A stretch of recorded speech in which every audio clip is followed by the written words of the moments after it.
Or maybe the happy ending is this.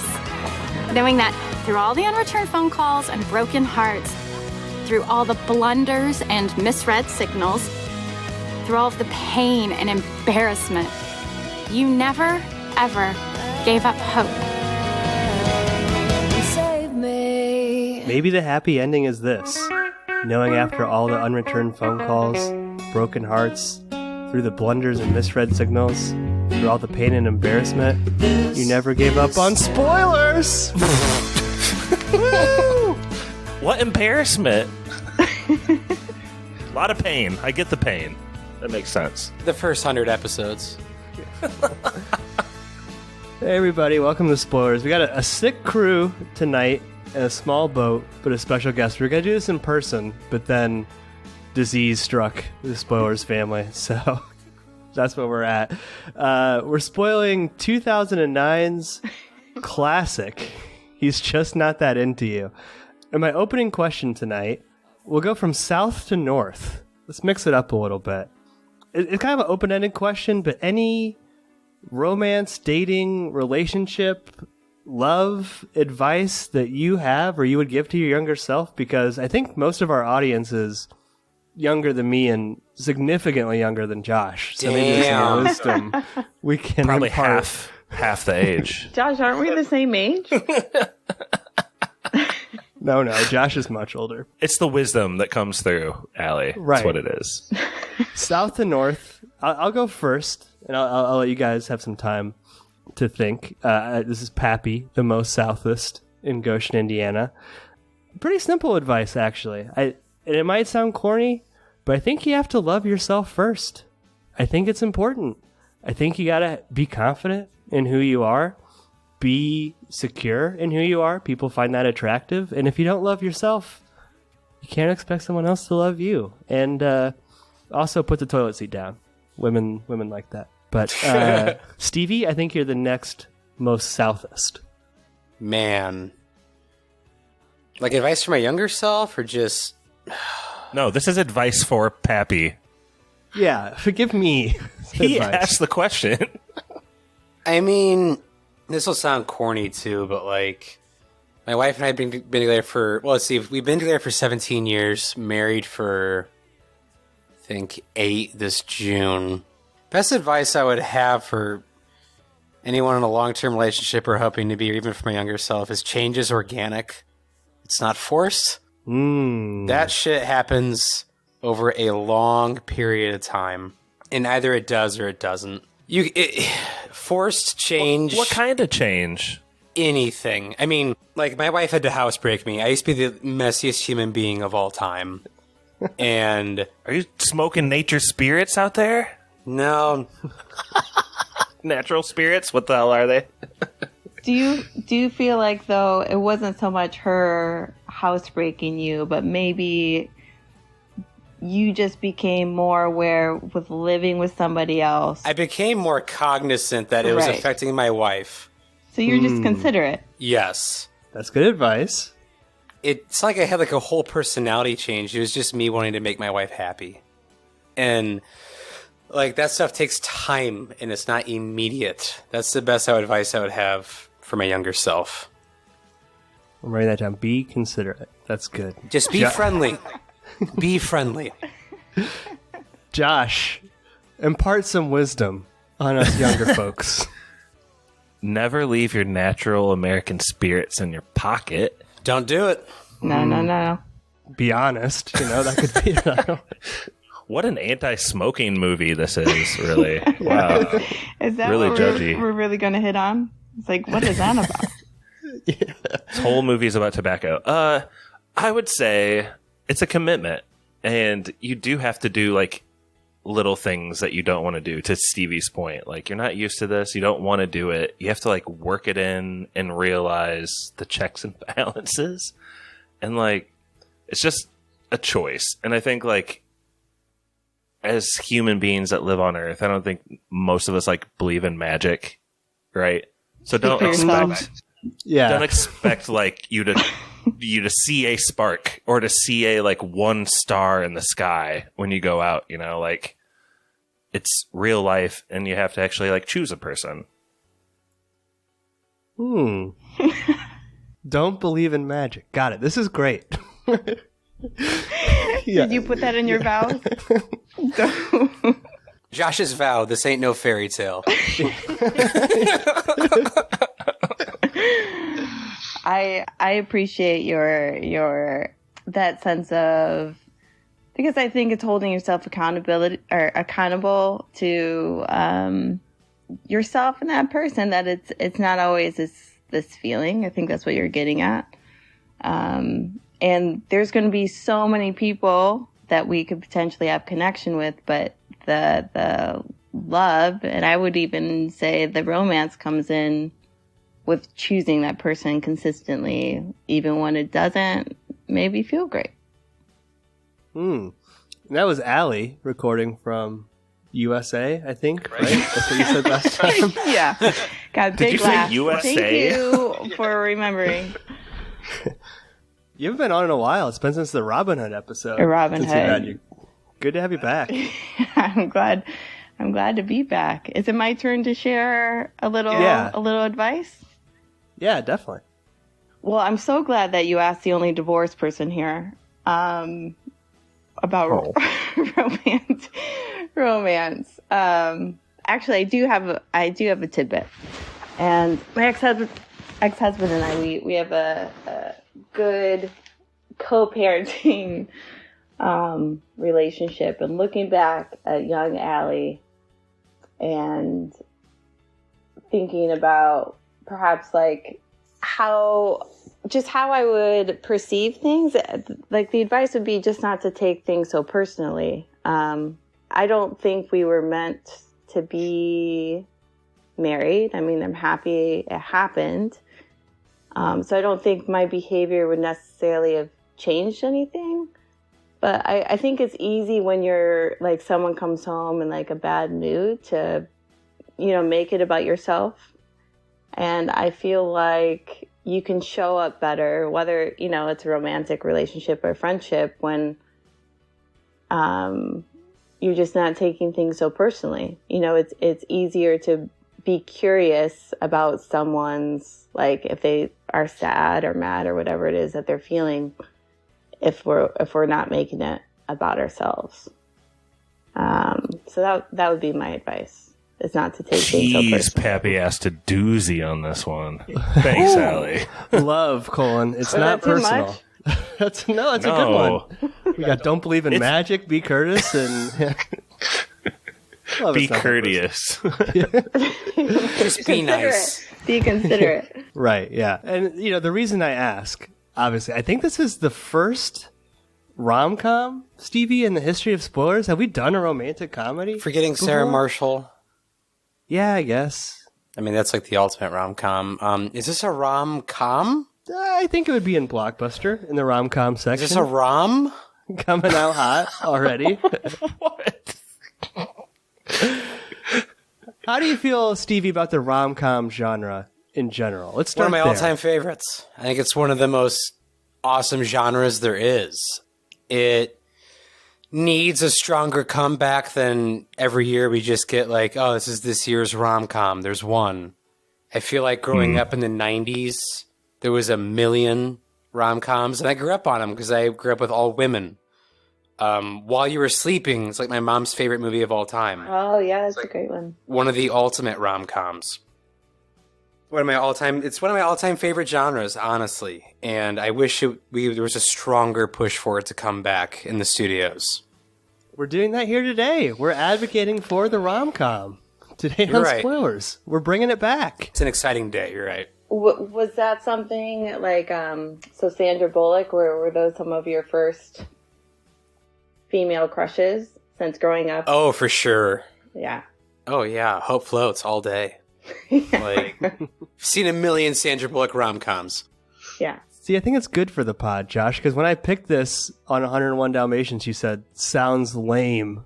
And I don't think that's fair. I think we got to expand out a little bit, right? Aren't you glad we're doing a rom-com? It's not one of my all-time favorite genres, like Stevie. Grew up on it, man. Can't help it. I typically avoid them. I can see the quality in them.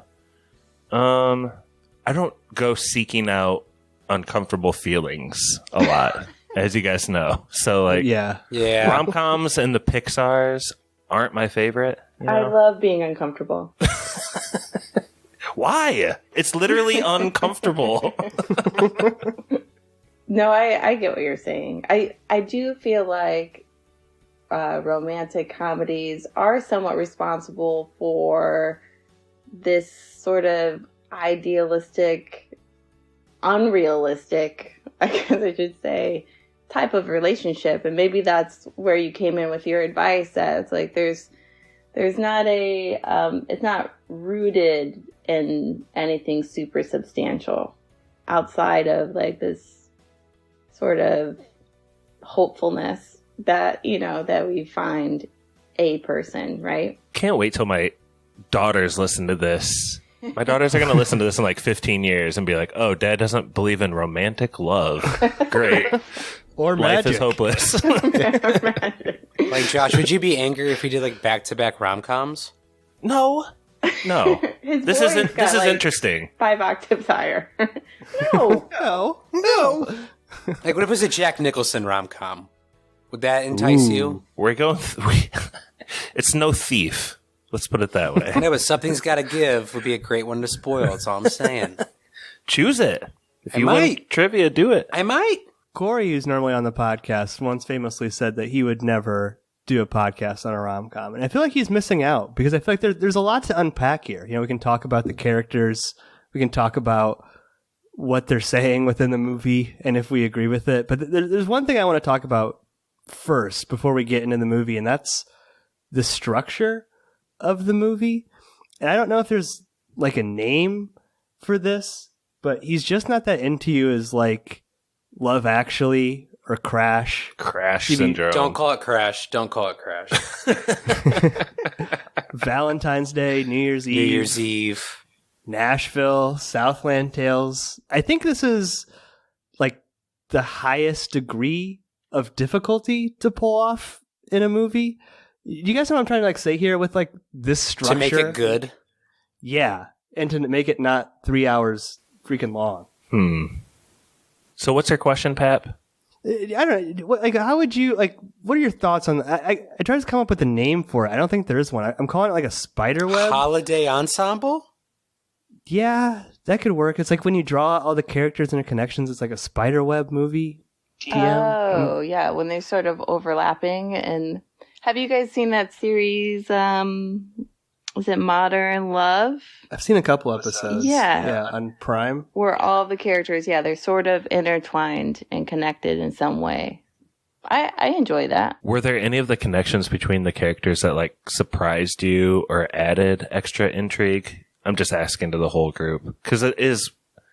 I think that's something the movie's teasing with the structure is like you're going to be surprised.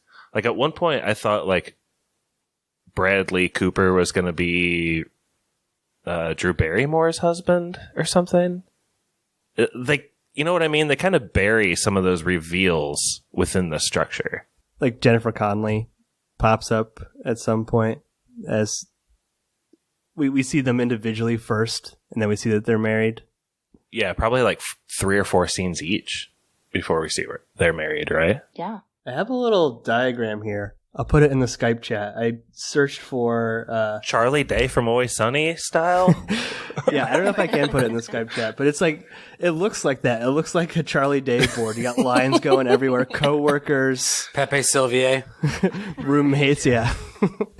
I don't know, Stevie, do you like this structure? Like, the reason I say it's like the hardest to pull off is like, you have a bunch of different characters shallow. having a bunch of different arcs. Yeah, you don't get It's to go as marketed deep. shallowly, like a very shallow way. It's built in a very shallow way.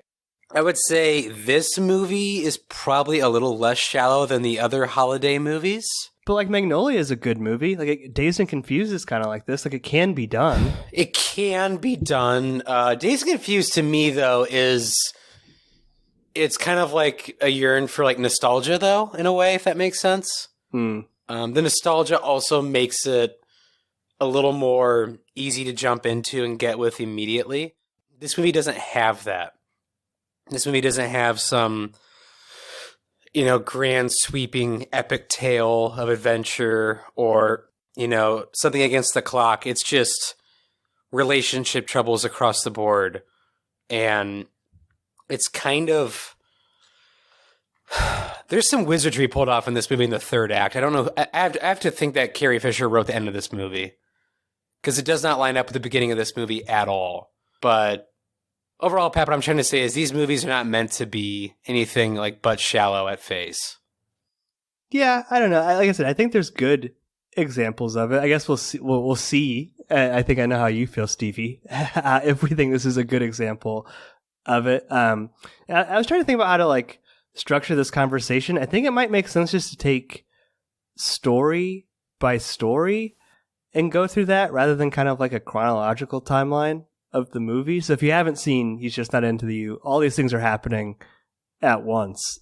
But let's start with the main story, Gigi and Justin Long. I know I'm like conflating the character and the actor's name, but Allie, do you want to take us through or start to talk about a little bit who is Gigi and where is she starting this movie from? So it shows Gigi interpreting how women specifically are essentially told lies from the very get-go that boys and then later men mistreat them, and as a way of giving them attention, good attention, that they like them and are interested in them.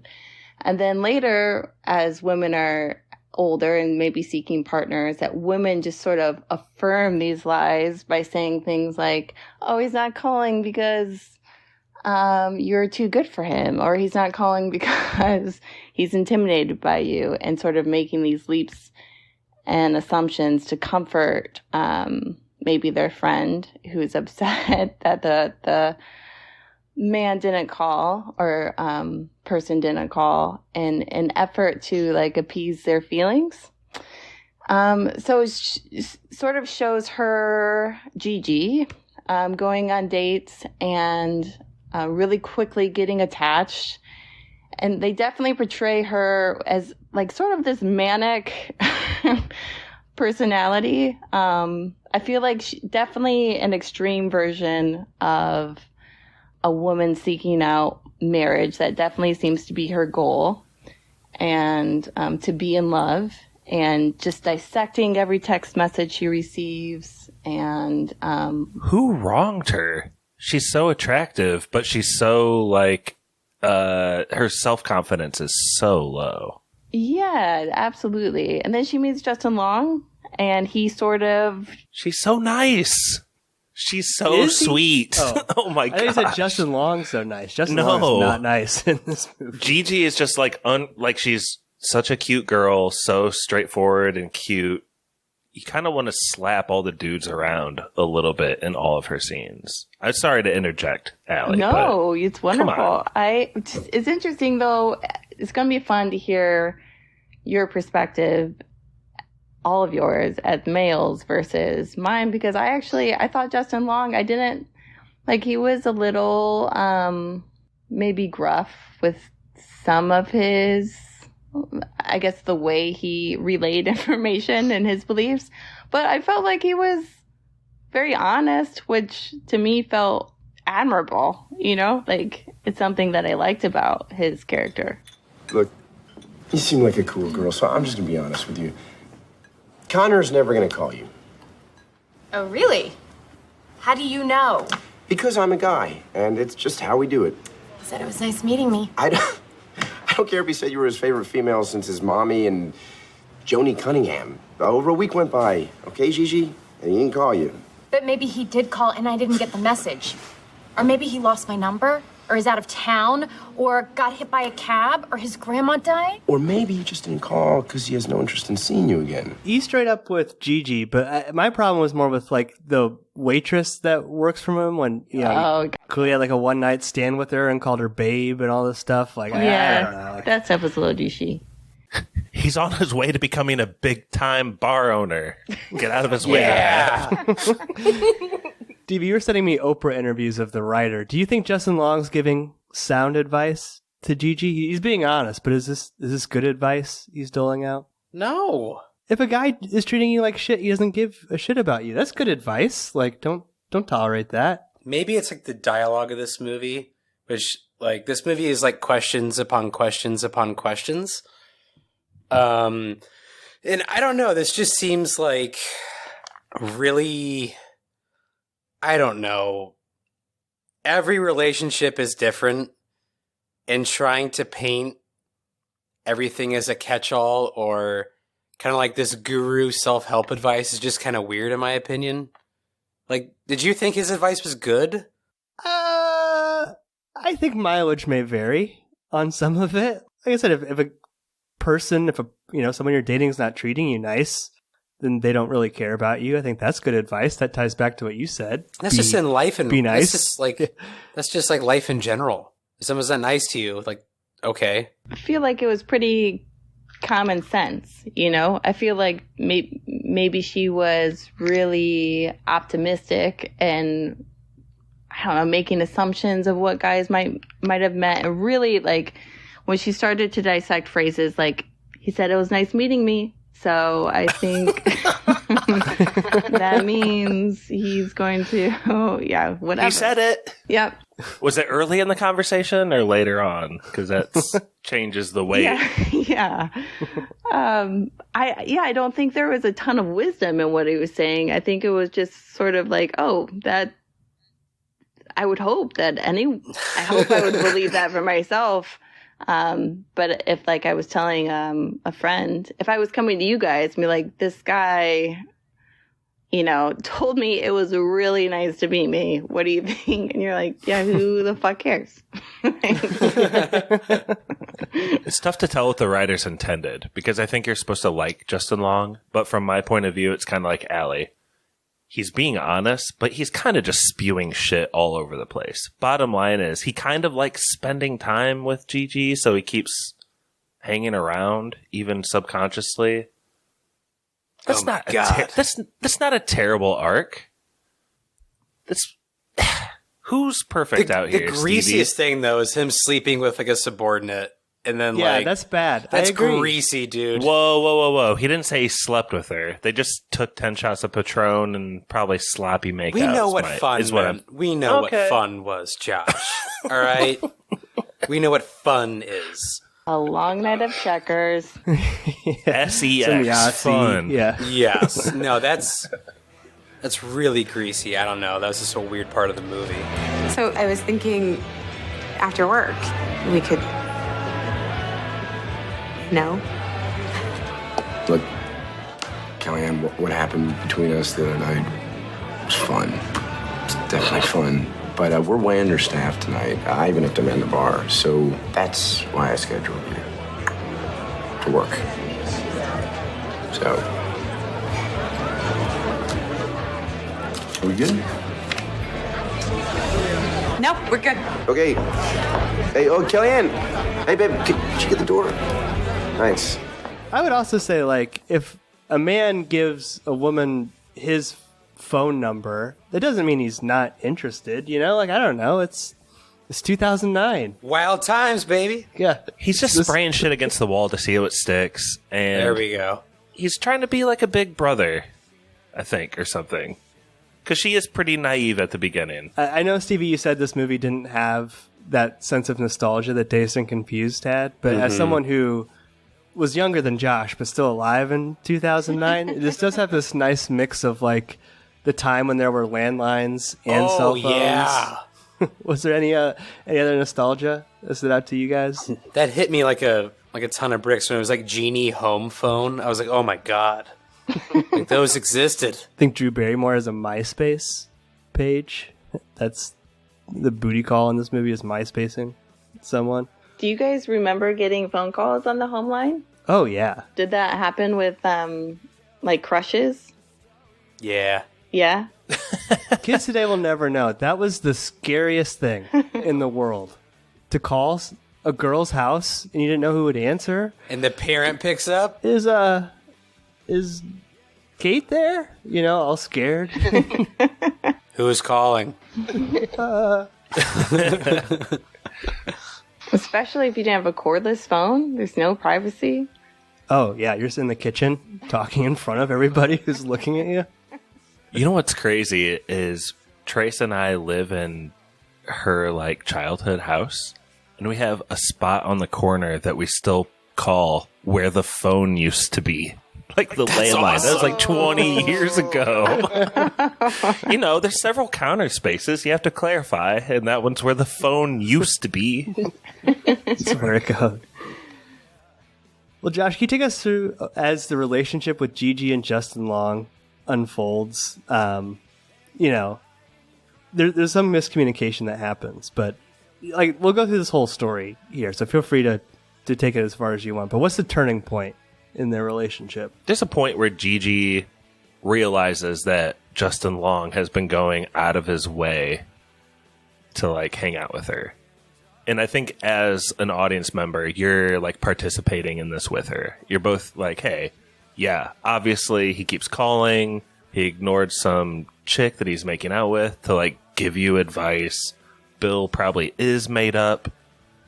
But she goes to him, and it's like the night of that party, which is probably like a pretty famous scene or pretty like consequential scene. If not in the movie, at least in their like story of their like becoming a couple. But yeah, she takes the hint and she takes it to the nth degree. And then Justin Long like actually says like, no, I really was just wanting to give you advice. What do you think about that turn, Pappy? First of all, the tall girl, listen, I don't want to cast judgment, but she's a total pick-me girl. Like, come on. She's not playing NBA 2K to 3 a.m. Like, what's going on there? You know, I don't know. It seems a little sussy. Steve, you didn't think it was funny with, like, the dip and everything, and she goes into full-on hostess mode? That's a little humorous, right? You didn't like, there's no calm there at all for you? It was humorous. I mean, I'm sure it made Josh uncomfortable. I guess that scene's okay. Here's my thing. I don't get why Gigi likes Justin Long. It feels like she just is so desperate for love within this movie that she like gloms onto the first man who she thinks is even expressing interest in her. And it's like earlier in the movie, she's like, she's not even like attracted to him. Like she says that. Like, I don't know, Allie, are you picking up what I'm putting down? Like maybe that's not like the best story arc. Yeah, I remember what you're referencing, where a friend asked, like, is he hot? And she's like, no, he's just honest. Like I think that's her comment. Yeah. And yeah, it's a little disappointing that she doesn't really ask herself. You don't see her start to form feelings. It seems like they're only formed once she realizes, oh, he's into me too. And that is what makes him attractive. Not the fact that she's interested in actually who he is. Like, not asking herself if she is really into him. Right. So, yeah, that there's something about that relationship that even though I like there's how it ended, you know, he had this really cute way of like showing up in the end for her. There's something disappointing in like the I don't know, the substance of that relationship. Like you really like I didn't see much of a true friendship, or what I would consider a friend. Like I know he has that whole scene where he's making out with the girl and she's in the bathroom and everything, but it almost seems to be like he needs to totally reject his fuckboy lifestyle to like really help her, you know, like he leaves some hookup that he's having to like pick her up from a bad date or some like act of kindness to like solidify why she would be into him or something. But Stevie, are you moved by Justin Long's speech where he says, "You're my exception"? When she comes back to the door and she's like, "You forget something?" And he's like, "Yes." But like, and he's like leaning forward and she's like standing straight. Like he doesn't pass the Instagram test of the lines. Well, not just that, but also like it makes sense in our universe, but in his universe, he just like should be looking at the hall being like, who? Like, who are you talking and to? Bill's like, what are you doing here? Yeah. Like, he had to have passed. Like I said, like it makes sense in our universe, but yeah, I thought it was kind of cute, that ending for them. and also him kind of accepting her as just weird because she is, but she's also kind of cute in that weird way. But yeah, I mean, I liked his kind of speech at the end where he's talking about rules and how she's the exception. So yeah, wasn't too bad. There's a decent in line where he's pretty vulnerable and he's like, I'm sorry, I just didn't see it before, but now I realize what I was doing. It seemed to get him off the hook pretty well, Pab. Mm-hmm. It's fine. You know, honestly, like, of all the stories, this one might be my least favorite because it doesn't have, like, the juiciness of the Bradley Cooper one, or even, like, the sweetness, the Hallmark movie-esque sweetness of the Ben Affleck, Ginnifer Aniston one. Let's talk about that one now, actually. Josh, Ben Affleck. Affleck.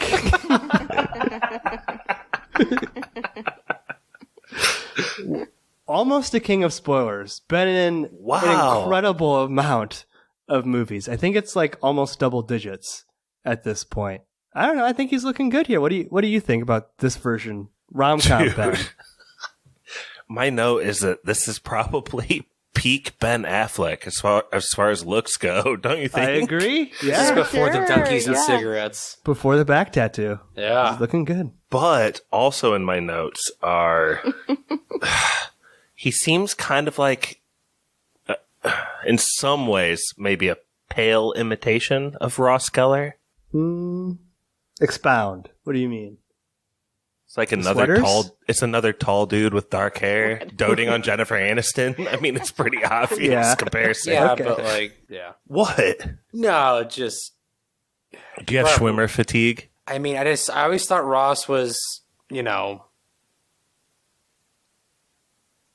hitting for the other team in that show. I don't know. Like, I didn't get that vibe from Ben Affleck. So you think it's great that they're getting married, but you don't ever feel like we're going against nature or something by not getting married? No. Going against nature is like the cat who suckled that monkey. You and I are just two people who happen not to be married. I loved Ben Affleck in this movie and their relationship. I'm glad it got to the point it did. It was a little frustrating to watch because you saw Jennifer Aniston's character, fall into that trap of needing to be married when they seemed really happy. And I feel like her, again, like asking, like these women asking themselves these questions, well, like, is it that's marriage that is really important to me? Or is it because I've always believed this is what I'm supposed to be doing? Because their relationship was like, they did a great job in depicting it being full of warmth and what I think a good romantic relationship to be. Like they showed them sort of having this playful friendship. Like you could see that they trusted each other. And then even after they broke up, the way Ben Affleck showed up for her, when she was in distress, especially when there was like such a distinct contrast between her sister's husbands who were just kind of sitting around the house after her dad had this, heart attack. Like he showed up and was just doing the little things like the dishes and laundry, just helping. Dishes are foreplay. Yeah, absolutely. That should have been my advice at the beginning of the pod. That's going on the notes. That was also in Josh's house. But yeah, there's something so endearing and sweet about his character and how, like, it was probably my favorite relationship to watch because there was like a level of understanding that they had with each other. And I think it also makes sense that maybe they just lost sight of that for a second and that they both sort of came around to understanding what was important to them. I'm with you. It's my favorite relationship in the whole movie. I do have a Stevie question, though. Yeah. Why are Jennifer Aniston's cousins so freaking weird in this movie? What's going on with that? Yeah. Dude, what the fuck? Like, you talking about that speech? The speech and the one who, like, wants to marry her. It's too bad cousins can't marry, because then we could maybe. Oh, Dominic. The actor's name, by the way, that guy's name is Googie Gress. That's normal stuff. What are you guys talking about? Great name. That's a legacy name, all right? You're a Googie. I mean, that's a legacy. Googy. Yeah. Dude, that cousin with the speech, though, is he like a cousin, or is he like a cousin, like family friend? Like, that's like, what's the word cousin mean anymore? Because, like, Well, yeah. it feels illegal what he's saying. It's just weird. And it seems so weird. completely out of place in the movie itself. Like, there's different ways to say, like, haha, look at, cousin Ginnifer Aniston. But it's on a weird, like, different level than that. It's just... Like you're supposed to like him? No, but just, like, borderline creepy. It gets the creepy vibe. I don't think it was borderline. I think Jennifer Aniston, when she was dancing with one of her cousins, was like, ew. Like, didn't she say that? She's like, ew. Yeah. Yeah. Like, what does cousin mean in this movie? Like, what did the writer think cousin meant? Like, did this writer grow up with no cousins? Very attracted to his own. Yeah. It's Yeah. very, like, Wolf of Wall Street-y. Just... I don't know. It's just weird. Maybe that's a thing in the Northeast. I don't know. They're like, we have a cousin incest joke. We got to bring in Googie Gress. He's the only Gotta bring him in. who can pull it off. They go the same joke twice, and I'm with you. It's kind of weird that she has two cousins who are both like sexualizing her. What's up? Like, so weird. It's weird. I will say, I know we were doting on Ben Affleck earlier, but Chris Christopherson, best looking man in the movie. With the best looking shirt in the movie, too. The Notre Dame shirt? Gray Notre Dame shirt's a classic. It's a classic. There's a Notre Dame hockey game on TV earlier in the movie, I believe. Let's go! What's the connection? That's got to be intentional, right? Notably not the football game. No way they were able to get those rights from NBC. Yeah. College hockey. It is. I don't know. Josh, do you think the whole... I know you don't like to be uncomfortable. Did the dad having the heart attack plot like make you sad? Like, did you feel anything in that, or is it? No, that was like the hallmark part of the movie to me. I don't know. That's kind of like a cameo, and actually, he ends up being okay in the course of the movie. He's recovering, so it's not like super dark or anything. But I think like the important part of this arc is that, like, Ben Affleck is truly in like love with her and not even thinking like in his deepest self about other like women or a different relationship or anything like that. And he comes back to her, and I think this part of the movie like begs the question, like, are they going to get married or not? And I think the way they do it is a little cheesy, but because they do end up getting married, right? That's like one of the last things we see in the movie. And he does propose to her. And I admit that scene like did draw some emotions out for me. We can get to that later. There we go. But there's this little part where she says, like, I just want to live with you, and marriage is completely off the table. And it was almost like someone had to say that to him to be like, I love you irregardless of any choice you would make about like your principle, I guess. I don't know. I just felt like it was good movie making, that you could see the look on his face, know what he was thinking, and then kind of like perceive that maybe he would change his mind. That wasn't too bad, right? I think this could almost be expanded out to like whatever it is, like a 75-minute, 80-minute Hallmark movie. And it would be upper echelon Hallmark movies. Like, I'm not saying it's like a great movie, but the bones are here, Stevie, right? Like, what about this story in general? Between Ben Affleck and Ginnifer Aniston, and the Notre Dame shirt on Chris Christopherson. Don't forget to factor that in. One of the best parts of the movies. Yeah, You're what I want, Stevie. You're what I want. That movie, that there is an 80-minute Hallmark movie, and a good one too. I like that kind of like the, relationship on the rocks in the beginning. Gotta go home. You know, cousin wants to have sex with me, hijinks ensues. Classic. Well, also, family member gets sick. The relationship on the rocks in the beginning comes in to help. Remember why they're in love to begin with. It's all there, Pap. You're right. I like it. Mm-hmm. I like that. I will say, he's just not into you as virtually nothing in terms of like filmmaking or anything below the line that's interesting. But there is like one part where Ginnifer Aniston's like mad at him for not wanting to get married, and there's like this big painting they have in the background that says like should. I'm like, well, that's kind of clever. Like he should ask her to marry him. And the other part that I liked is when Bradley Cooper, who we'll talk about next, they're on the boat together, and Bradley Cooper's like, you know, why would you want to get married? So you can bone all these other women if you're not married. And Ben Affleck's like, no, I don't want that. You know what I mean? It's very telling of their two characters. But I saved this one for last. There's a couple other small threads that we'll clean up, but Rocket Raccoon, Scarlet Witch, and Ginnifer Connelly.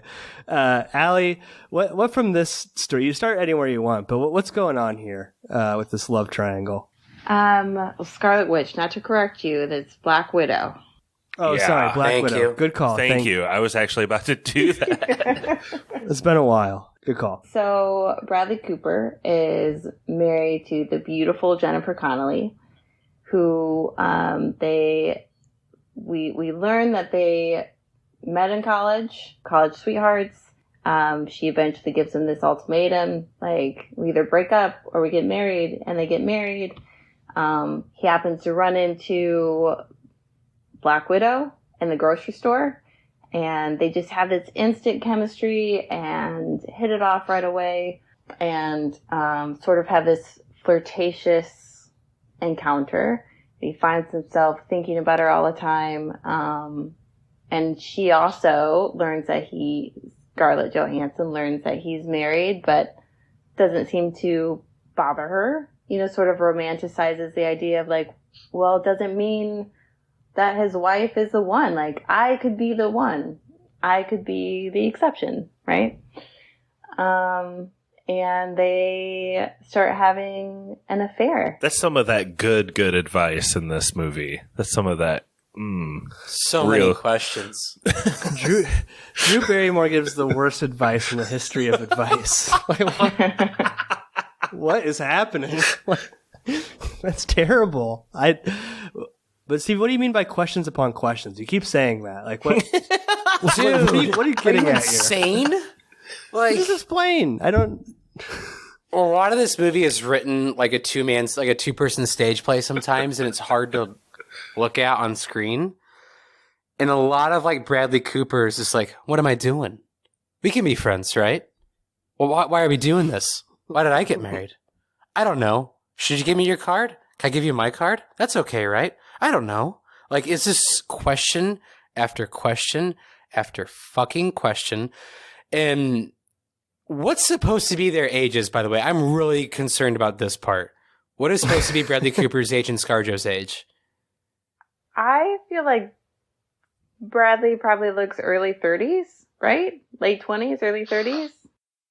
Okay. Scarlett Johansson, maybe early 20s? Yeah, 22? Early to mid-20s. Bradley Cooper needs to be 10 to 15 years older and has one or two kids. That makes that story somewhat work. Otherwise, Bradley Cooper has cheated on Ginnifer Connelly's character way beforehand. And, like, he seems kind of midlife crisis-y, if that makes sense.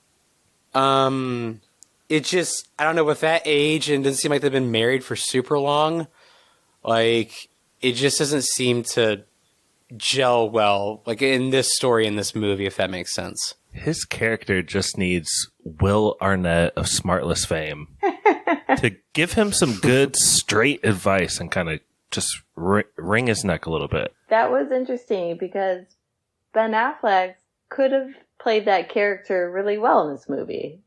And for him to kind of have the viewpoint on love that he does and to be so loyal to Ginnifer Aniston, Like, the fact that he didn't talk to one of his best friends, Bradley Cooper, when he knew, like, oh, that was weird in the grocery store. Like, why were you talking to that woman for however long? He sort of laughed it off. Which makes me think he's done it before. I don't know. That kind of smile in that car makes me think, like, oh, here we go again. That is weird. Like, doesn't it, though? Yeah. It just seems like Bradley Cooper has cheated on Ginnifer Connelly numerous times. Like, what an insane thing to do. Crazy. But that means that Ben Affleck has been complicit in it multiple times. Mm-hmm. Which doesn't really make sense with his character. It's almost like he's in two different movies, like during that part. That's why I think the last act was written by completely someone else, or probably a ghostwriter. There were two writers on this. Stevie, you sent me an Oprah interview of the guy who wrote the book. Spray tan. Seems like a huge douchebag. Yeah, Spray tan soul patch man. I would not trust this guy's advice on anything, let alone. No.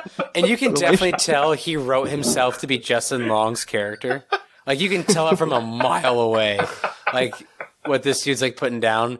And this guy is, like, spray tan, frosted tips, soul patch man giving love advice. It's insane. He's taking it down to Flavor Town. Like, that's the kind of vibe he's putting out. He plays the priest in this movie, by the way, at the wedding that Jennifer Aniston's at. I want to say, obviously, Ginnifer Connelly, her character, being gaslit by Bradley Cooper, going through an intensely emotional time with the house remodeling and the relationship on the rocks and everything. She did not need to treat Luis Guzman like that. She overstepped a lot. Javier is the most pure character in this movie. He's trying to do good work, man. She doesn't need to take it out on him. Javier, if I asked you an honest question, do you think you could give me an honest answer? I think so. Good. Because I think some of your guys might be smoking. Javier. Is that the question? Yes. Oh, it seemed like a statement. Well, the question part's implied. Well, I really didn't hear it in the inflection. Javier, have you guys been smoking? Or not? I almost got the feeling that's her version of flirting, though. Ooh. She cracks a hard whip, right? Isn't that kind of why Bradley Cooper's, like, rebelling in the first place? Tough love sort of lady. I don't know. Maybe reading into it a little too much. Was trying to divorce her contractor a little too on the nose? What about the it's fake wood scene? Was that too on the nose? Like, this wood isn't pretending to be anything it's not. On a serious note, what do you think this is all about? That they haven't had sex for like years, maybe, or something? I don't know. It's odd. It's not her fault, but it's odd, right? What's up with that? Yeah, I feel like both of them are pretending, or just sort of like playing the roles and pretending that they like something with either of them saying that they like it. Like, even him in that Home Depot or wherever they were, when she said, do you want this? Rather than just, like, he clearly doesn't want that. But I feel like he is in the position where he thinks that he should for whatever reason. And the same for her, in the same way that I wish all of these female characters would ask, like, do I really want to be with this person?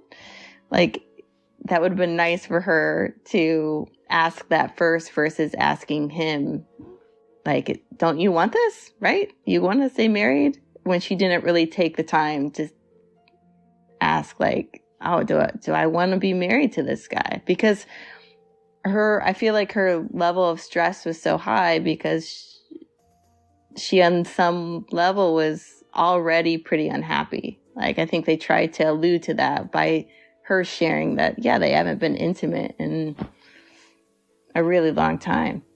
I think that, like, Scarlett Johansson in this movie, she's also kind of a piece of shit. Like, obviously what happens to her in the office, like, is probably one of the most memorable scenes for this movie, but she's not a total victim in this. And the way that she treats, what's his name? Kevin Connolly, from that dude's a Entourage. victim. Like, yeah, like it's pretty fucked up, right, Stevie? Like that whole dynamic. Probably one of the more realistic. He's a simp. Before we had the word simp. Before we had simps, he was it. Yeah, he's probably one of the more realistic storylines in this movie, if I'm being honest, as I've seen it. Where it's just like, dude, I don't think she likes you. Like the way that you're liking her. I don't know. It seemed like a really unhealthy relationship, in my opinion, between those two, whatever it was, whatever you want to call that. Do you like it how she lets him smash one last time? One last time. One last time. One last job. Son of a bitch, I'm in. Then we'll go straight. I don't know what a simp is. What does that mean? Simp culture is a weird thing to define. Josh, what do you think? It's like if I think it maybe started from Twitch. Like a girl gamer has like a lot of followers that all think they kind of have romantic interest with her. Okay. Probably extends to OnlyFans. Gotcha. And maybe like, yeah. Gotcha. Is that okay, Stevie? At least an intro course? I think that's a pretty good base level. I mean, I don't want to offend the simp, community, but it seems like a good base level. No, to start lots of great there. people on both sides of the simp community. Yeah. It's like, it's a one-way street of like way too much affection that will never be returned. Yeah. that's One a good of way. many. The other person sort of puts like these little sort of nuggets of goodness to keep the person interested with, like, I feel like what Scarlett Johansson was doing was she was just feeding her ego to get some sort of validation because she was getting rejected in these tiny ways and then obviously in a big way throughout the movie. Definitely not the first marriage that she's broken apart. Definitely not. Why do you say that? Dude, no way.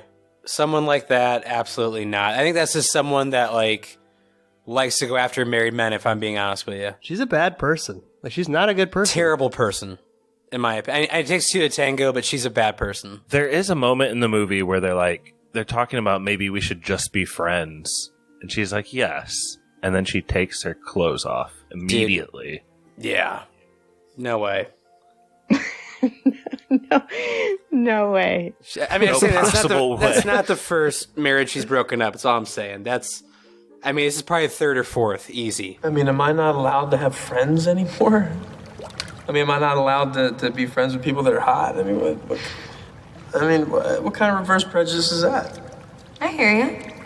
I mean, am I not supposed to be friends with a guy just because he's married? Right. Or has an insane smile? Or an ass that makes me want to dry hump? Josh, I have a question for you.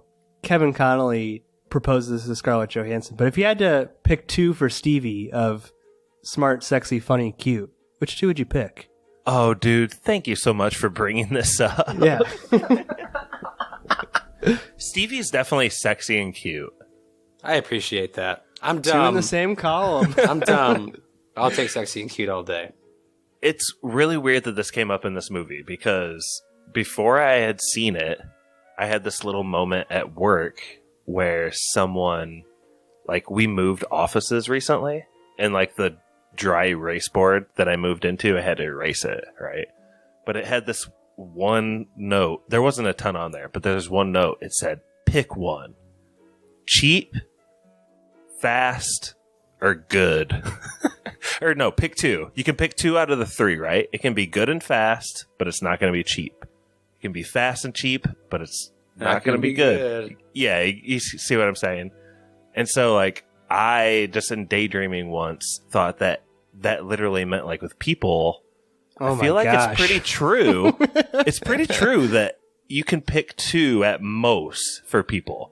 They're either going to be smart, nice, or good looking. Two of the three, I think, is the max you can get. What am I? Well, that's for you to say. Pap, you're wicked smart. You can You're be so anything smart. you want to be. Your voice It's only isn't. one. You're only picking one. That's worse. It's You're two allowed to at pick most. two. At most. The last thing I'll say is I could see how it would be weird, Ginnifer Connelly's reaction to learning about the affair. But I think it does kind of tie together nicely, because at the end of the day, it's not about even the infidelity. It's about the dishonesty. That's why like the SIGs are the breaking point. The right? SIGs.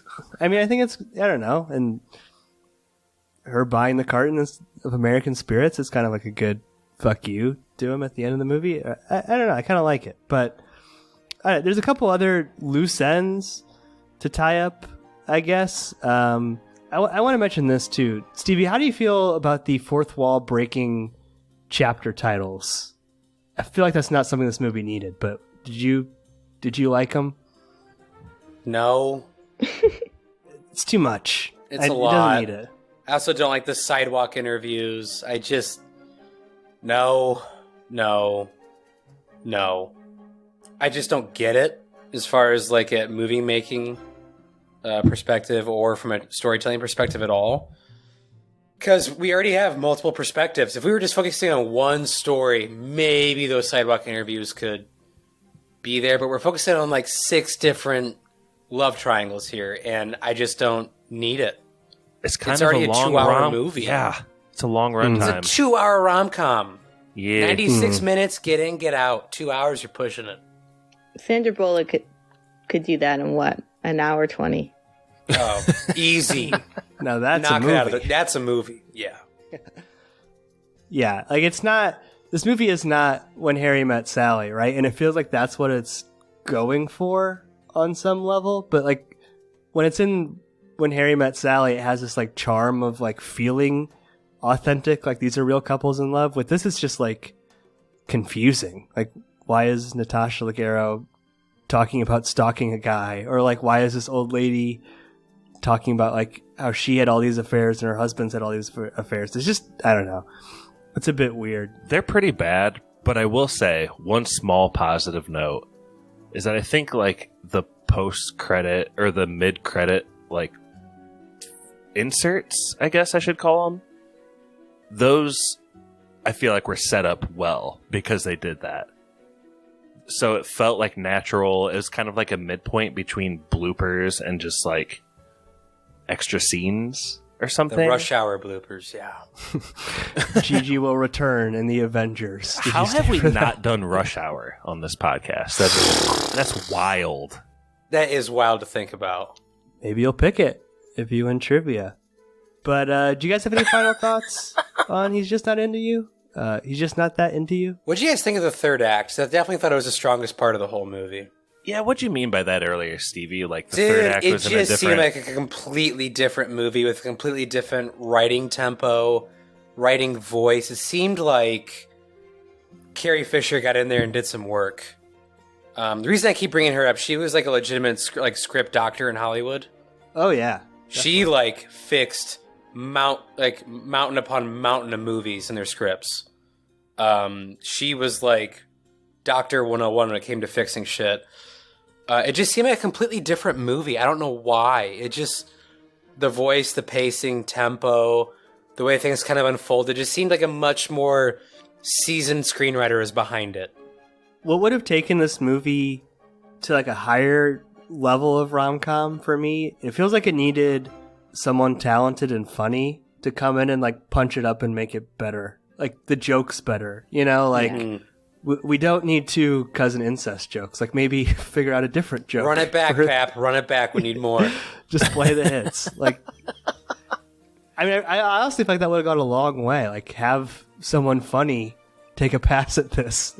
I don't know. Yeah, I mean, there's so many big players in the movie. The fact that they couldn't hire someone, even was it Josh that you said Will Arnett, like to have him in this movie in some way, it would be beautiful.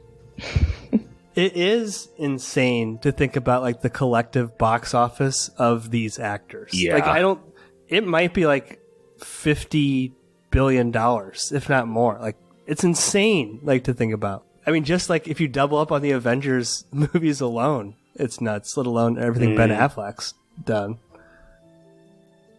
It is Ben Affleck, like with Eck. Well, some would say. You never do say that. I don't hear the difference, but Okay. The another thing that drove me crazy, the product placement in this movie is absurd. Not enough, Pap. It's not enough. Dude, there's one scene where Gigi goes into the bathroom and opens up a box of Crest White strips. There's a whole scene of her applying a Crest White strip. It's like, why is this happening? Which at the time was like poppin' technology, right? Like the white strips. It's 2009. This is the future. It seemed like that was like the explosion of like whitening strips is just around that time. Sprint, MySpace, even like, did American Spirit pay to be the official cigarette of Bradley Cooper? The official sneaky cigarette of men all across the nation. Yeah. You want to get divorced? American Spirit's where you need to be. I think they are known for being like really harsh too. So like when he needed a cigarette, he like really needed it, guys. You got to think like every time he got blue balled, he had to smoke a cigarette instead. Feel for this guy. It's not. No, I don't feel for this guy. I know. Any other final thoughts? I guess we didn't talk about Drew Barrymore that much. Allie, did you like her in this movie? I don't think her character really added a whole lot. We see the connection. I feel like she was a character that was connected to a couple of characters, right? That linked everyone's stories. But she didn't play a huge role outside of giving terrible advice. And the only time I was uncomfortable in this movie, where I was like, this feels uncomfortable to watch, was the very end where she makes a phone call because she works at this newspaper. The call's coming from within the house. She makes a phone call for some... do you remember his character's name? But he's sitting across a restaurant. We'll call him E. And they're in the same place, and she calls, and then she said, I'm actually, I like the shirt you're wearing now. And he looks up, and they have this weird sort of, they're waving at each other. That made me feel uncomfortable. So I think that makes it a rom-com because of the way my belly turned. I think that... Drew Barrymore, though, isn't like one of the all-time great rom-coms, though, so it's kind of cool she's in this movie. True, and I think she was dating Justin Long at the time, right? Whoa, really? Timelines add up, yeah. I think it was probably around this time, yep. Did they meet on this movie? Or... Because she's an executive producer. She may have had some say in the casting. Talk about the subordinate relationship. Yeah. It's all starting to add up. Only other final thought that I had, I do kind of like the soundtrack from this movie. There's some Wilco in there. My all-time favorite song, This Must Be the Place by the Talking Heads, plays at one point. What Wilco? What Wilco? I don't remember. I missed it. When they're in the bar, I think it plays. All-time favorite song? Yeah, This Must Be the Place. Not Psycho Killer? I like the Talking Heads, but This Must Be the Place. Best song ever. I feel like Psycho Killer would have been a great way to like introduce ScarJo in a scene in this movie. Or when Drew Barrymore is calling E at the table, all of a sudden, bum, bum, bum. Yes to say! That'd have been awesome. He's like looking around all scared. Yeah. Let's get into yes or no. I think we thoroughly covered it. We'll run it back opposite. We'll go north to south. So Allie, sorry to put you on the spot, but you can say any kind of last final thoughts, words of wisdom on the movie, and then give it a yes or no rating. I feel like this movie is fell a little flat. It lacked a little bit of depth, and I think the romantic comedies that you were talking about before had a little more substance, the stuff from the 90s, and that is what this movie felt like it was lacking. Because I just feel like the advice and the things that they were giving, or the topics they were talking about, were sort of stereotypical type stuff, not really things that people deal with. I mean, there's just so much more nuance to if a guy doesn't call. I don't think that it's always so simple as what they sort of try to portray. But in saying that, I think it's worth seeing one time. There's a few lines that I laughed at. I love the scene with E when he was showing a house and there were two gay gentlemen who knew what was happening, like that he was being rejected essentially, and he was like, have a cookie. And there's tiny moments in the movie that I, sort of smiled at. I felt like it was an easy watch. So yeah, I would say yes. Definitely, I would be fine if I didn't watch it for another 15 years. Yeah, how long? How long? Lifetime. Yeah, I don't have to watch it again. Another cycle. But yeah, I would say yes. All right. Josh? Hello, Josh from Goshen. I don't choose romantic comedies and tearjerker type movies like Pixar films because they truly do get to me. And so I don't watch a bunch. So the ones I do and the ones that slip through or the ones that I have to watch because of spoilers, Pappy, they really affect me. So all the scenes where Bradley Cooper is making so many mistakes and there's the tension between people. It really does work for me in the sense that it puts me in a really uncomfortable spot. And I think that's good movie making. I think that's what that means. I feel like Stevie's going to wring my neck here, but it's just kind of a fun watch. A lot of different casts that's gone on to have a lot of different types of careers since then, even if a lot of them did meet in the middle with Marvel. So I'll give this a soft yes. If I win trivia, hint, I'm not going to pick a romantic comedy, but I think we should do one again at some point on spoilers. And it shouldn't be 500 episodes between each rom-com, probably. Yeah. Stevie, you came in hot and negative, but I feel like your heart may have grown 2 sizes. Has not. Over the course not. Grinch! What say you? This is a very shallow movie on such a complicated thing, like Allie said. So, yeah, this is a no dog. I can't recommend this to anyone with good intentions.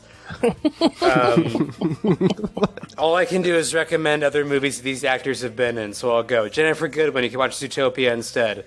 Kevin Connolly, throwback. Beverly Hillbillies the movie. Scarlett Johansson. One of the more underrated movies she's been in. It's actually a Woody Allen film. You never believe this. Match Point, very good movie. I would suggest that to anybody. Bradley Cooper, Guardians of the Galaxy 2, Justin Long. I would say Barbarian, great film. Ben Affleck, rom-com, Pearl Harbor, great rom-com. Jennifer Aniston, I don't care what anyone says, Pearl Harbor's a rom-com. Jennifer Aniston.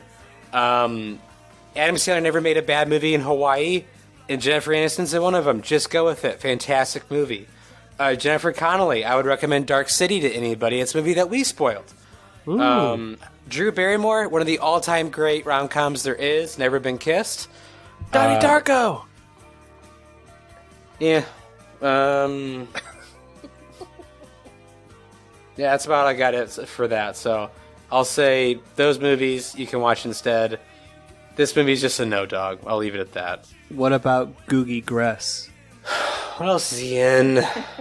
I feel like this is his career peak. I feel like he has a lisp in a movie I don't know about. Yeah, I don't know. Well, got you there. The the best Googie cameo Gress. I did appreciate was, who does Drunk History? Do you know that show? Derek Waters? Yeah. Something like that? He was in it a couple of times. He was like a friend of Justin Long's. He was at the parties. Oh. I didn't notice.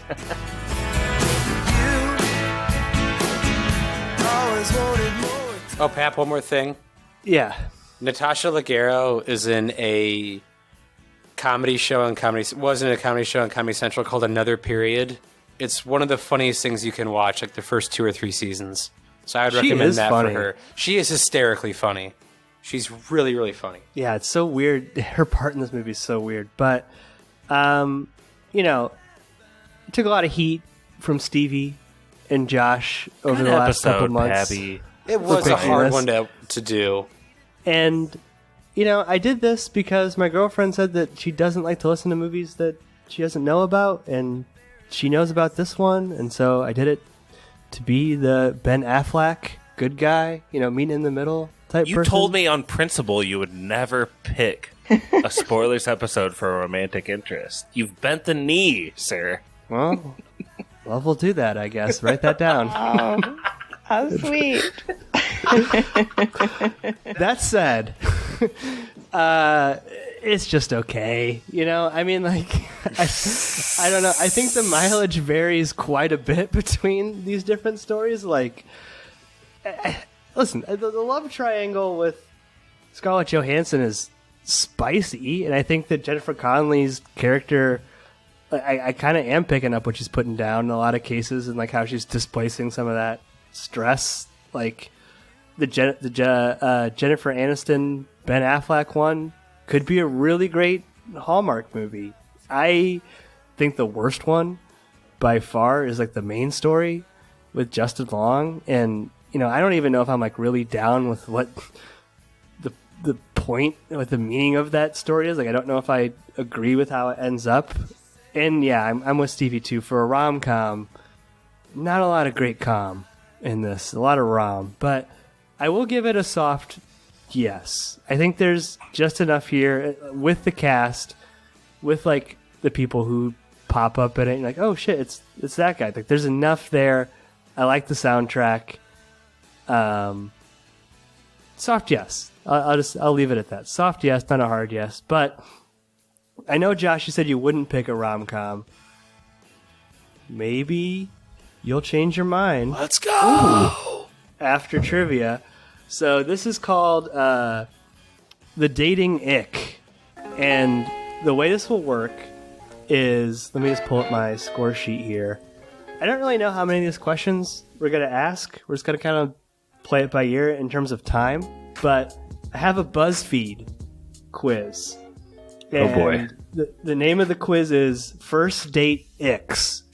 And so for each of these scenarios, I mean, it seems to be targeted towards women, but there was no restriction on who answered.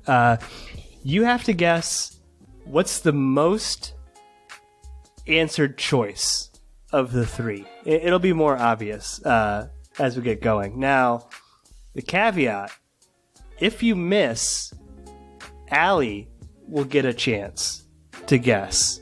And if she gets it right after you got it wrong... No! For Stevie, it'll be -2, and for Josh, it'll be -1. What the That'll fuck? Be his advantage of being on the schneid. So, Yeah. Let him stay there. Allie, you're in the hell's wrong game. with you? But Stevie and Josh will get the first crack at it. It'll make more sense, but as we go. So, Josh, this one's to you. You'll go first. The dating ick scenario. Your date shows up wearing flip-flops.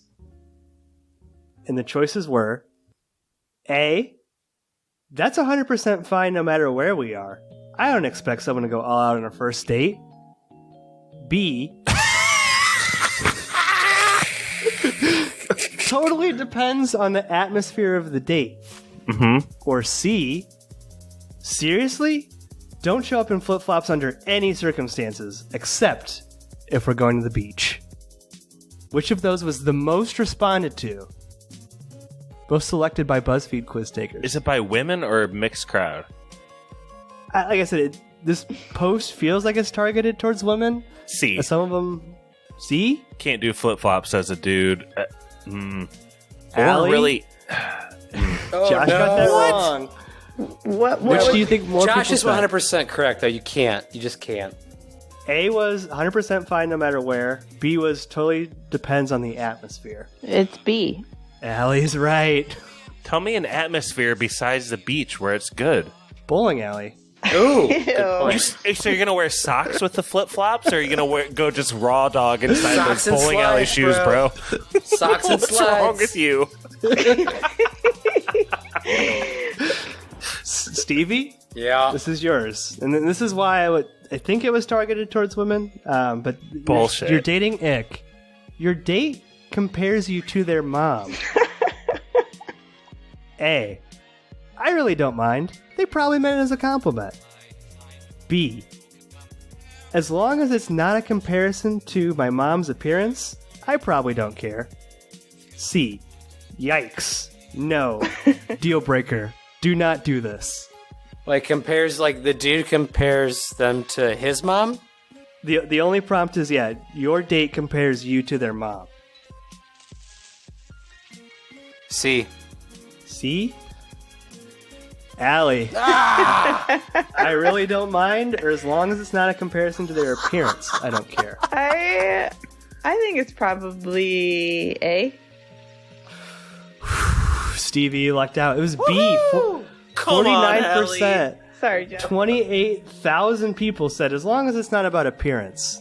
What was I the don't least care. voted answer? A. I don't mind. They probably meant it as a compliment. I got second place. All right, I'll take it. I don't. It's a bit weird, I guess, but Josh, back to you. They left their phone face up on the table and keep glancing at it. A. All good. Maybe they're short on time. B. If they tell me beforehand they're expecting an important message, I totally get it. C. Deal breaker. This is rude. I'm gonna go with B, not because that's what I agree with. That's just what the weak people of the world seem to think. That is our first correct answer Let's by go. the boys tonight. 70%. First date? Fair. Come on. But if you, hey, I'm expecting an important call. Makes sense. He's Bradley Cooper's like, my wife could be giving birth at any moment. Yeah. But you are so sexy and cute. Stevie, your date is singing along to the songs playing at the bar, but they keep messing up the words. A. I don't know the words either, but we can sing together. B. Maybe it's cute if they do it once, but no more than that. C. How loud are they singing? Why do they keep singing if they don't know the words? Are they going to sing over our entire conversation? This feels weird. Bye. Oh, man. I'm reading those verbatim, by the way. Why do we gotta do shit like this? This is a hard one. You gotta admit, this is the hardest one so far. Stevie, you ever have one of those late in life songs that you realize you had understood the lyrics incorrectly your whole life? Yeah, today. Happened to me today. No way. Yeah. What? For Whom the Bell Tolls by Metallica. What the fuck? Dude. What? Yeah, I was missing the opening lyric my entire life. Then I looked at I was looking at my phone the lyrics popped up and I was like, wait, what? And it just kind of blew my mind. I'll say A for that one. That's correct. It was close. Nice. 42%. Boys are back on fire now. So at the end of 2 rounds, it's Josh. I think I have 10 or 15 points. Josh 0, Stevie 1 at this point. Okay. Didn't Josh go negative? -1, then +1. So So he's at 0. Okay. back to 0. Okay, Josh, this is a spicy one. All right. All right. Your date keeps making sexual innuendos / jokes. A. Ha. Bring it on. B. I'll tolerate a few remarks before I say something. C. Gross and tasteless. If we don't have rapport with each other already, these comments aren't welcome on a first date. Oh my god, what the hell? Pap, you're the best presenter, dude. I love the way you present these questions. These are amazing. I took the whole quiz to answer for myself. We My don't have gut told me rapport. just to go with Yeah. C because I'm I not feel gonna- like don't take that's not my final answer because I Okay, think that's the most PC answer. It's on the first date you probably shouldn't be talking about blowjobs and stuff. Just chill. But Good advice. I'm going to write that down. I feel like when you That didn't if you consider do if you're going on a date maybe there is some sort of like a sexual like undertone anyway with like the whole circumstance. I'll lower it down to a B. I'll go with B. Allie, is it hot, bring it on, or gross and tasteless? I would say C. Gross and tasteless. She's right. Josh, back down to -1. I agree. Should have gone with your gut, Show Josh. me tasteless. All right, we'll do a couple more rounds, unless it gets unattainable by Josh. But Stevie, this is a big one. To go up 3. Your date just called the waitress Milady. God. A. They're probably just nervous and trying to be polite. B. I'd quietly ask them not to say that again. Wow. C. Who says that? No, that disrespect is weird. We all know who says that. Tips Fedora. We didn't talk about that Wiccan guy. That Ginnifer Aniston's. Greek Christianity, paganism. Not too bad. Same vibe.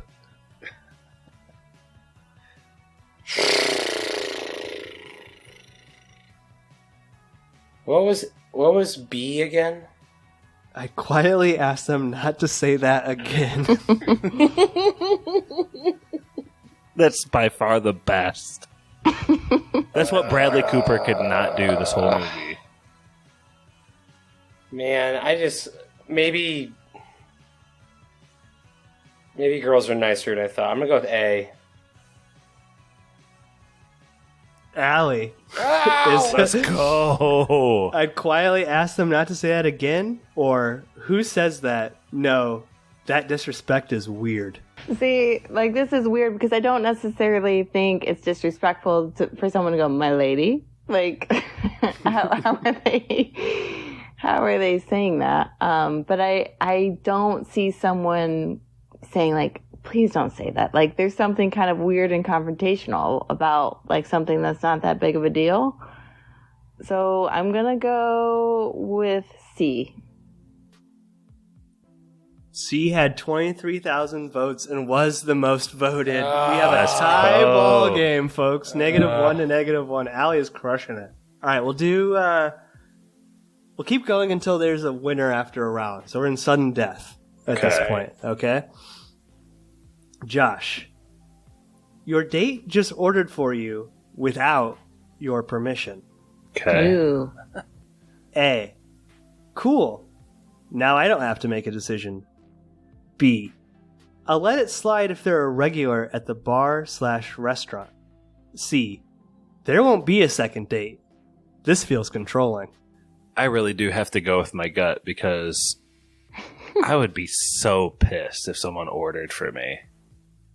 And I can't imagine just because someone is female or male that basic human instinct changes. So I'm going to say C. That's just bullshit. I can see them. I can read. Overwhelming majority said C. Thank there God. won't be a second date. That feels controlling. 75%. Stevie, you got to get this to stay in the game. Why? All right, let's do it. Your date really wants to show you a video and pulls up YouTube on their phone during dinner. Oh, yeah. A. Oh, I'll watch it right now. This helps me learn more about them. B. I can handle it if the video is 1 minute or less. C. There's no reason for this nonsense to happen during dinner. Dude, as someone who's done this, This nonsense. as someone who's been like, hey, check this out. You lose the audience real quick on the seconds, man. It's all about the length. Is the video you're showing the Green Knight spoilers episode where we did it in person? Part of it. Check out my podcast. It's only an hour and a half. Yeah, perfect pickup line. I'm a big believer that under the minute thing's a big deal for people. I'm going to go with B. That's a good answer, Stevie. Stevie gets it right. Let's 56%. go. Let's go. That's under a minute or less. Stays in the game. Josh, Ooh, this is a good one. They have mentioned their ex 3 times so far. 3 times. A. No worries. Sometimes I tell stories that involve my ex too. B. It depends how and why they're mentioning their ex. This can go either way. C. Nah. 3 times is too many in any situation. This isn't gonna work. I see mentioning the ex 2 times to be the forgivable number. You mention them once accidentally, and then you mention them again when you apologize for that. So I'm going to say C, Pappy. 58% did say C. Damn it. Nah, this ain't gonna work. Pressure's back on Stevie. This is such a good one for Stevie, too. Your date chews with their mouth open. Nope. One of Stevie's least favorite things. Nope. A. This doesn't bother me one bit. Not possible. B. As long as no food gets spat on me, it's fine. Horrific answer. C. Bad manners are an automatic no-no. The automatic no-no? Yeah, it's C. 79%, the highest one so far, did say C. Bad manners. Stevie, no. are chewing noises, like, does that bother you in general? Like, if drives me up the wall. Same. Holidays are a nightmare for me, let's put it that way. Unless you're eating with them, but I did 23andMe, and there's like something genetic that you're more inclined to not like that noise. There's a specific term, and I forget what it is.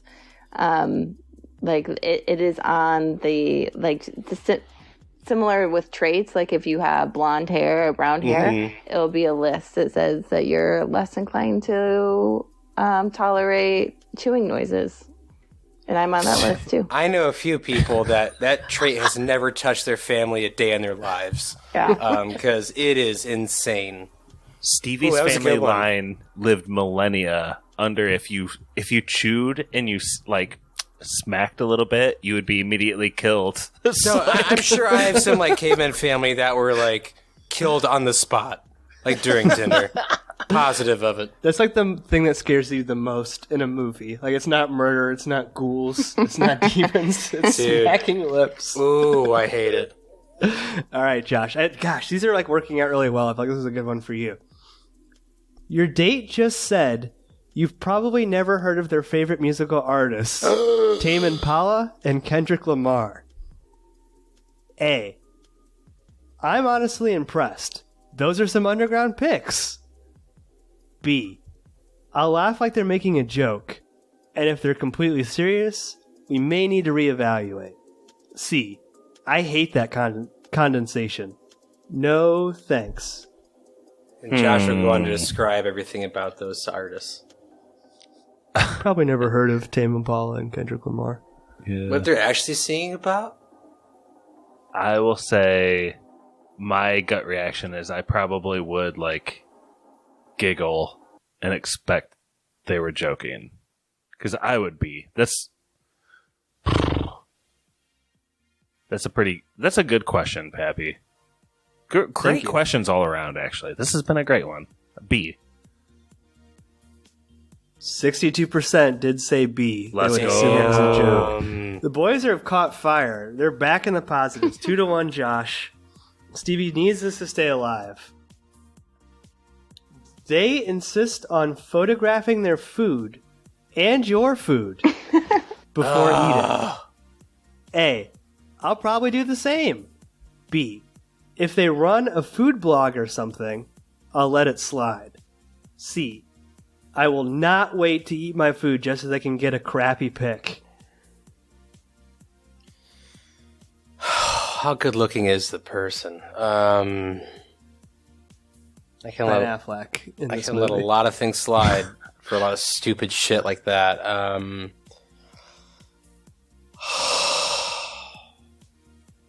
Their food and your food. I feel like that's an important note.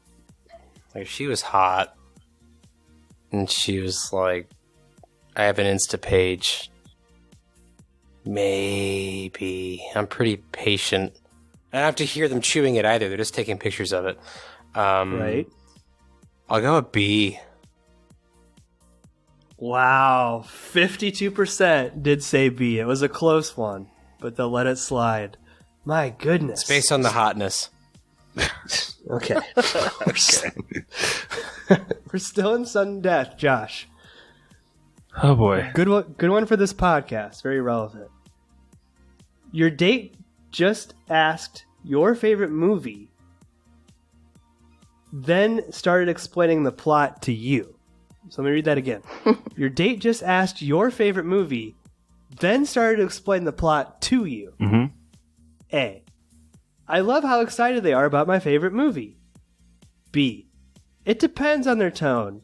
Maybe they're excited, but maybe they're being condescending. C. I just said it's my favorite movie.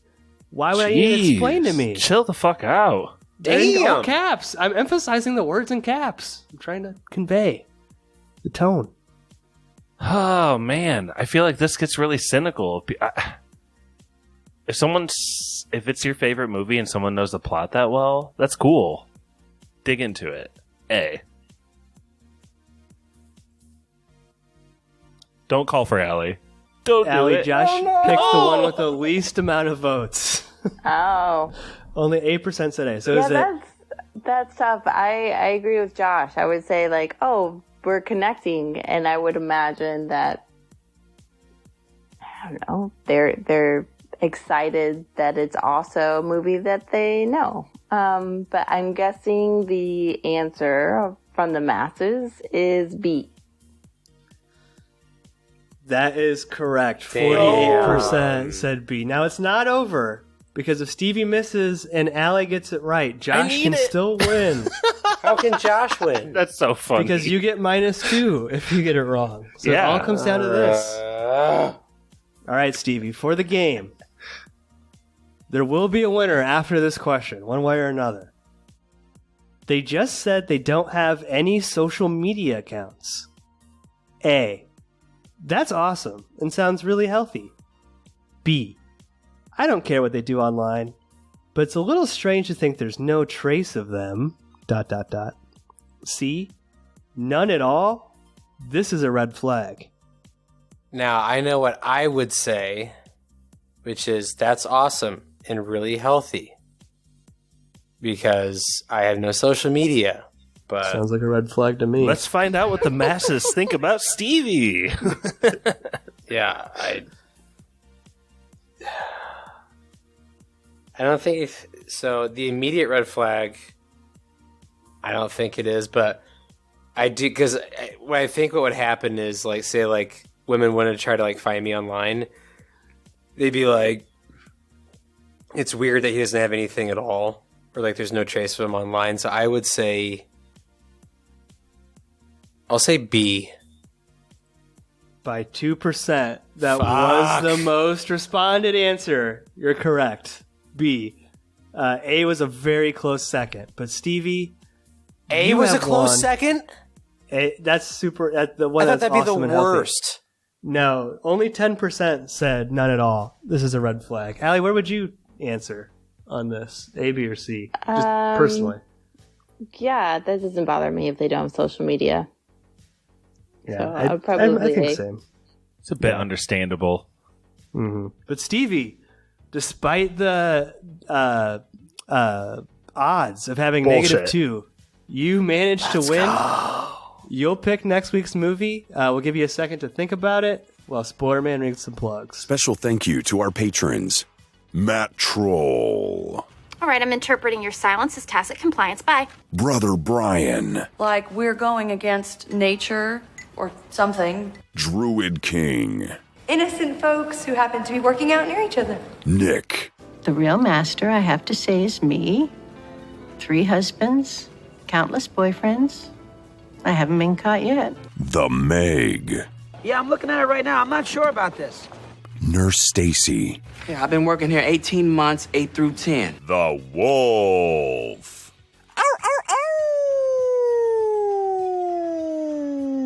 Our funky fall promotion. You're our 1,000th customer this month. Barky 420. It's obvious she won't sleep with you. It's written all over your puppy dog face. PK. He said he always hangs out after work at the City Supper Club. Maybe I should do a little drive-by? Spencer. Wow, I'm guessing tonight that I'm going to hear a whole lot about nature-based pre-Christian paganism, yeah. Yeah, that's fantastic. Gail. If a guy doesn't call me, I would like to preserve the right to call him at 15-minute intervals until he picks up. Swole. I don't know, you get jumpy when you smoke. I'm not smoking, I promise. Sebastian. Am I not supposed to be friends with a guy just because he's married?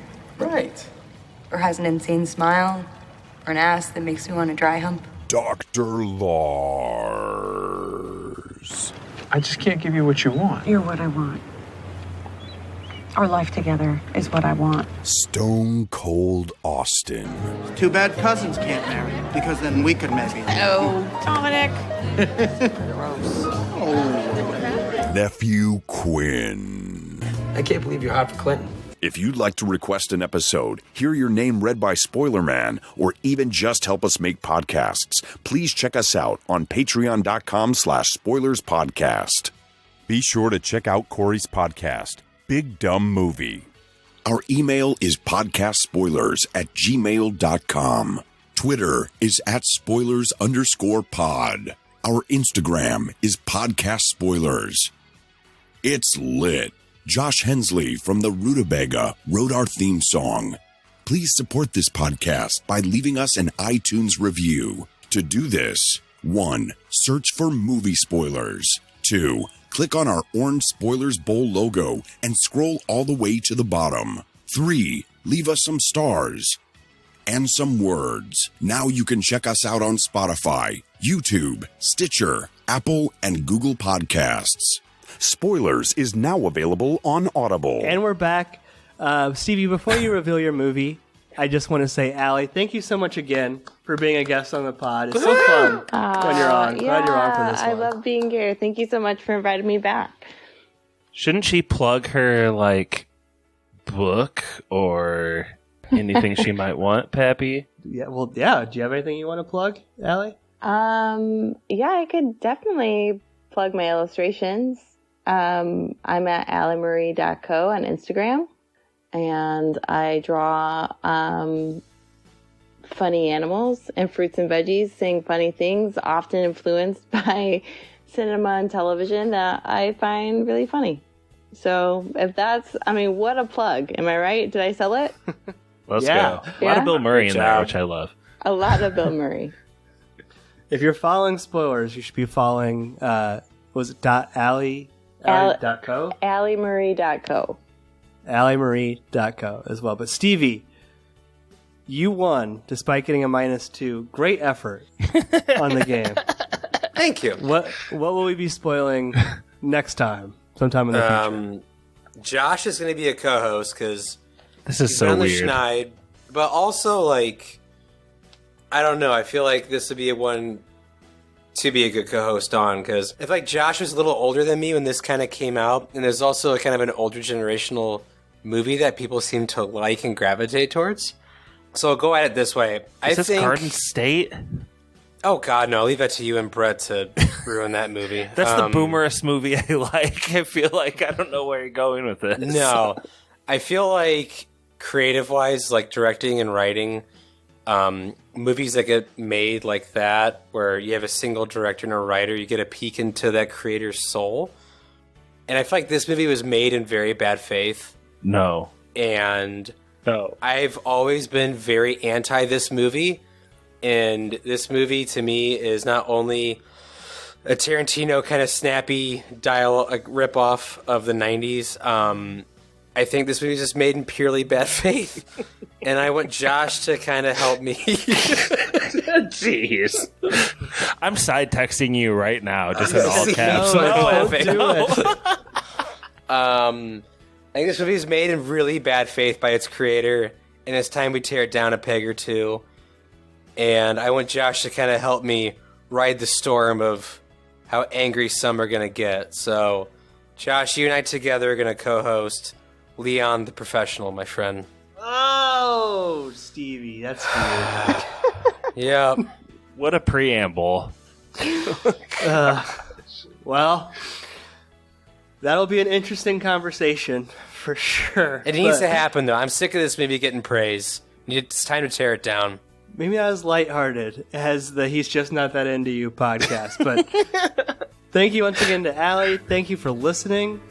That was Spoilers.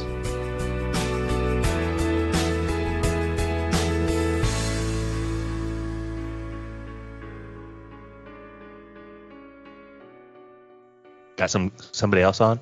Hello? Hello? Hello? Oh. Pappy, why'd you pick this movie? We can get into it. Because he's just not that into you. I guess. God. We're trying to branch out. We're just trying new things. I don't know if this is the tree we want to grow on. This is a... Whew. Somewhere only we go. It's a fucking stinker from hell. You better bring that energy on the pod. I will. I need you speaking. This is going to be so hard to fucking host, too. Because it's... I just shoved a bunch of Vicks up my nose. Dude, I've been applying the Vicks every night and every morning. Vicks up the nose, man. Wakes you up. Whoo-hoo. It's like... Love that money. I think Allie got on Zoom instead of Skype, so she should be here next time. All right, give me 2 seconds. I'm going to pee. How you feeling, George? You know. How's life with the vid? Don't have the vid. Well, that's good. How's life with the flu? Mine was terrible. I don't have flu, vid, or strep, actually. Just virus, normal stuff, I guess. How's the cold? No, I'm only telling you that because I actually got swabbed and went to the wellness center and checked all that out. Good for you. Everyone in my office is going down like flies. Me and Pappy were talking about this. Have you had strep? In my life? No. What? Never once had strep in my life. How is that possible? I thought everyone's had strep. Josh, I've been with the same woman for 17 years. What is that supposed to mean? You know what it means. You know what it means. That's not right at all. People like kids pass it back and forth. It's not a kissing disease. Not my kids. No, I never once had strep in my life, though. Not my America. Not my president. No, I've kind of gotten lucky. I've never been. Let's put it this way: I've never been diagnosed with strep. Same. It really fucked me up one time because it's really bad, first of all. But then we found out that I was allergic to penicillin with that little remedy. So that sounds terrifying. So when you go to the doctor, like, are you allergic to any drugs? You have to say penicillin. Yeah. There's amoxicillin, actually, but it's like that whole family. So one of the greatest breakthroughs in human history, you happen to be allergic to that? They have like brother and sister drugs to it now. It's not that bad. Damn. Yeah. Alexander Fleming wept. An invite link to the Skype with Yeah. Yeah. Is there a way to get like a link invite? Yeah. Do you want me to put it in the thread? Like the careful copy? Yeah. It just must not be her, like, it's probably some old account that she doesn't even like have access to that I added. I think I just searched Allie. I see her. This is her. Yeah, but she's not actually online. Traffic's fine. Traffic's fine. Traffic's fine. That was Spoilers.